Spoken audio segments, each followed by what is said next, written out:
Welcome to Meganet TV off the record. Palnadu పౌరుషానికి care of address. ప్రత్యర్థుల గుండెల్లో సింహ స్వప్నం. అభిమానుల దృష్టిలో ఆయన పల్నాటి పులి. ఆయనే గురజాల ఎమ్మెల్యే ఎరపతినేని శ్రీనివాసరావు. 7 సార్లు ఎన్నికల బరిలో నిలిచి 4 సార్లు విజయం సాధించిన ఎరపతినేని తెలుగుదేశం పార్టీకి ఆ నియోజకవర్గంలో వెన్నుముకగా నిలిచారు. చంద్రబాబు నమ్మకస్తుడిగా పేరు తెచ్చుకున్న ఈ సీనియర్ నాయకుడు ఇప్పుడు రాజకీయ వైరాగ్యంలో ఉన్నారా? వరుసగా మంత్రి పదవి చేజారడం ఆయనను నిరాశకు గురి చేసిందా? నియోజకవర్గంలో ఆయన మౌనం అక్రమార్కులకు వరంగా మారిందా? గురజాల టీడీపీలో అసలేం జరుగుతోంది?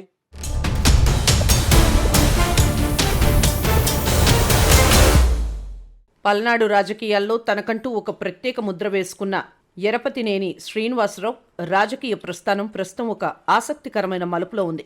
పల్నాటి పులిగా అభిమానుల గుండెల్లో కొలువైన ఆయన గుజరాల నియోజకవర్గంలో తెలుగుదేశం పార్టీకి కొండంత అండగా నిలిచారు అనడంలో అతిశయోక్తి లేదు. పార్టీ కష్టకాలంలో ఉన్నప్పుడు అధినేత వెన్నంటి ఉండి ఆత్మగౌరవ యాత్రను తన నియోజకవర్గం నుండే ప్రారంభించేలా ధైర్యం చేసిన నేత ఆయన. పొందుగల సరిహద్దుల్లో వేలాది మందితో ఆయన చేసిన హంగామా అప్పట్లో చంద్రబాబు దృష్టిని విశేషంగా ఆకర్షించింది. నియోజకవర్గ అభివృద్ధి కోసం సొంత నిధులను సైతం వెచ్చించి కార్యకర్తల మన్ననలు పొందారు. అయితే రాజకీయాల్లో అన్నీ ఉన్న ఆకు అణిగిమణిగి ఉంటుంది అన్నట్లుగా ఆయన ఎప్పుడూ పదవుల కోసం పాకులాడలేదు. కానీ వరుసగా మంత్రి పదవి చేజారిపోతుండడంతో ఆయన రాజకీయ భవిష్యత్తుపై రకరకాల చర్చలు నడుస్తున్నాయి. సీనియారిటీ ఉన్నప్పటికీ అదృష్టం తలుపు తట్టకపోవడం ఆయన అనుచరులను తీవ్ర నిరాశకు గురిచేస్తోంది. ఈ పరిణామాల నేపథ్యంలో ఆయన ప్రస్తుతం పార్టీ కార్యక్రమాలకు కొంత దూరంగా ఉన్నట్లు గుసగుసలు వినిపిస్తున్నాయి.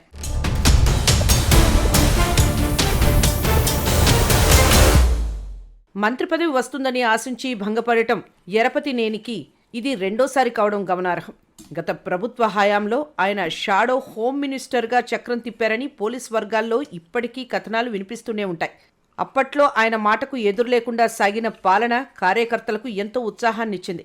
ఈసారి ఖచ్చితంగా కేబినెట్లో బెర్త్ దక్కుతుందని భావించిన సమీకరణాలు అడ్డు రావడంతో ఆయన అసహనానికి గురయ్యారని సమాచారం. అందుకే ఆయన ఇప్పుడు చేతులు కాలిన తర్వాత ఆకులు పట్టుకున్నట్లు ప్రభుత్వం వచ్చాక పదవి రాకపోవడంతో మిన్నకుండిపోయారు. గుంటూరులో నివాసం ఉంటున్న ఆయన గతంలో ప్రతిరోజు కార్యకర్తలకు అందుబాటులో ఉండేవారు. కానీ ఇప్పుడు కేవలం అధికారిక కార్యక్రమాలకు పరిమితం కావడం చర్చనీయాంశంగా మారింది. ఆయన మౌనం వెనక ఉన్న ఆవేదనను అధిష్టానం గుర్తించలేకపోతోందని సన్నిహితులు వాపోతున్నారు.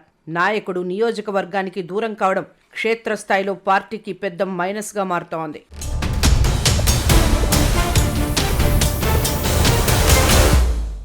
నాయకుడు ముభావంగా ఉండటంతో నియోజకవర్గంలో ద్వితీయ శ్రేణి నాయకులు రెచ్చిపోతున్నారనే ఆరోపణలు వస్తున్నాయి. ఎరపతినేని పేరు చెప్పుకొని కొందరు నేతలు అక్రమ మైనింగ్కు తెరలేపటం ఇప్పుడు కలకలం రేపుతోంది. రంగురాళ్ల క్వారీల్లో సాగుతున్న దందాతో పార్టీ పరువు బజారున పడుతోందని స్థానిక నేతలు ఆందోళన వ్యక్తం చేస్తున్నారు. ఇంటి దొంగను ఈశ్వరుడైనా పట్టలేడు అన్న చందంగా సొంత పార్టీ నేతలు ఇలాంటి అక్రమాలకు పాల్పడటం విచారకరం. అక్రమార్కులు ఎమ్మెల్యే పేరు వాడుకుంటుండటంతో అధికారులు కూడా అటువైపు వెళ్లడానికి సాహసించడం లేదు. నియోజకవర్గంలో పట్టు కోల్పోకుండా చూడాల్సిన బాధ్యత ఇప్పుడు ఎరపతినేనిపై ఉంది. లేని పక్షంలో కింది స్థాయి నాయకుల స్వార్థం వల్ల పార్టీకి కోలుకోలేని దెబ్బ తగిలే ప్రమాదం ఉంది. పల్నాటి గడ్డపై పార్టీ జెండాను రెపరెపలాడించిన నాయకుడు ఇప్పుడు మౌనంగా ఉండటం అక్రమార్కులకు వరంగా మారింది.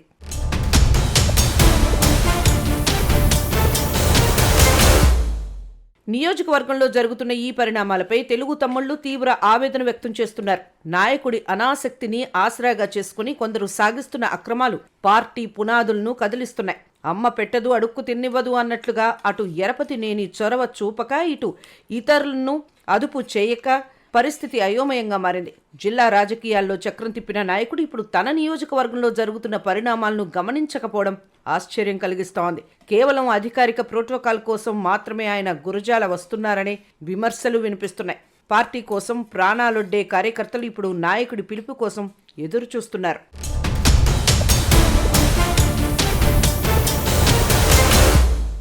గురజాల రాజకీయాల్లో ఎరపతినేని పాత్రను ఎవరూ కాదనలేరు. కానీ ప్రస్తుత పరిస్థితి ఆందోళనకరంగా ఉంది. నాయకుడు అలకపూనటం వల్ల క్షేత్రస్థాయిలో క్యాడర్ చెల్లాచెదురయ్యే అవకాశం ఉంది. దీపం ఉండగానే ఇల్లు చక్కబెట్టుకోవాలి అన్న సామెతను విస్మరించి కొందరు నేతలు అక్రమ సంపాదనలో మునిగిపోయారు. మైనింగ్ మాఫియా సాగిస్తున్న దందాలు పార్టీ ప్రతిష్టను గంగలో కలిపేలా ఉన్నాయి. వీటిని అరికట్టకపోతే ప్రజల్లో పార్టీ పట్ల ఉన్న నమ్మకం సడలిపోవడం ఖాయం. యరపతినేని వెంటనే తన మౌనాన్ని వీడి కార్యకర్తలతో మమేకం కావాలని అందరూ కోరుకుంటున్నారు. పదవి వచ్చినా రాకపోయినా ప్రజాక్షేత్రంలో ఉండటమే నాయకుడికి అసలైన బలం. పార్టీ అధిష్టానం కూడా ఈ విషయంలో జోక్యం చేసుకుని ఆయనకు సముచిత స్థానం కల్పించాల్సిన అవసరం ఉంది.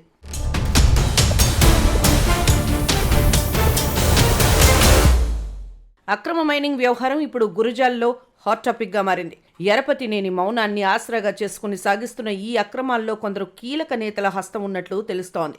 తాడిని తన్నేవాడు ఉంటే వాడి తల తన్నేవాడు ఉంటాడు అన్నట్లుగా అక్రమార్కులకు అడ్డుకట్ట వేసేవారు లేకపోవడంతో పరిస్థితి విషమిస్తోంది. నియోజకవర్గంలో పార్టీని కాపాడుకోవాల్సిన బాధ్యత యరపతినేనిపై ఎంతైనా ఉంది. గతంలో ఆయన చూపించిన చొరవ ఇప్పుడు కూడా చూపిస్తేనే పార్టీ పూర్వ వైభవం అందుతోంది. కార్యకర్తల గుండెల్లో ఆయనకున్న స్థానాన్ని అక్రమార్కులు దెబ్బతీయక ముందే ఆయన మేల్కోవాలి. అధికార యంత్రాంగం కూడా నిష్పక్షపాతంగా వ్యవహరించి అక్రమాలను అరికట్టాలని స్థానికులు కోరుతున్నారు.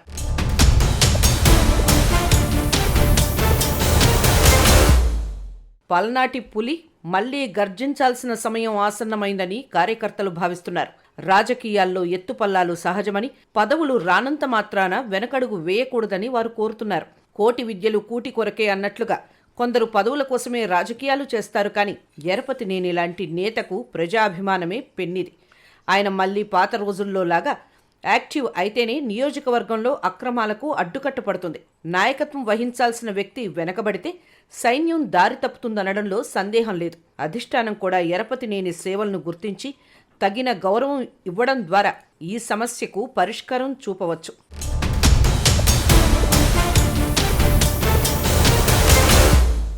ఇప్పటికైనా అధిష్టానం జోక్యం చేసుకుని యరపతినేనిని బుజ్జగించాల్సిన అవసరం ఎంతైనా ఉంది. పార్టీ కోసం కష్టపడిన నాయకుడికి గుర్తింపు దక్కనప్పుడు ఇలాంటి పరిణామాలు సహజమే. కానీ అది పార్టీ ఉనికికే ప్రమాదంగా మారకూడదని సీనియర్లు సూచిస్తున్నారు. గురజాల నియోజకవర్గంలో పార్టీని కాపాడుకోవాలంటే నాయకుడు, కార్యకర్తలు కలిసికట్టుగా పనిచేయాలి. అక్రమ మైనింగ్ వంటి ఆరోపణలు పార్టీకి మచ్చ తెచ్చేవి కాబట్టి వెంటనే చర్యలు తీసుకోవాలి. యరపతినేని మళ్లీ మునపటిలా నియోజకవర్గంలో పర్యటిస్తేనే అక్రమార్కులకు భయం ఉంటుంది. పల్నాటి గడ్డపై తెలుగుదేశం జెండా రెపరెపలాడాలంటే యరపతినేని మళ్లీ యాక్టివ్ కావాలి. లేదంటే భవిష్యత్తులో గురజాల్లో పార్టీ ఇబ్బందికర పరిస్థితులను ఎదుర్కోవలసి వస్తుంది.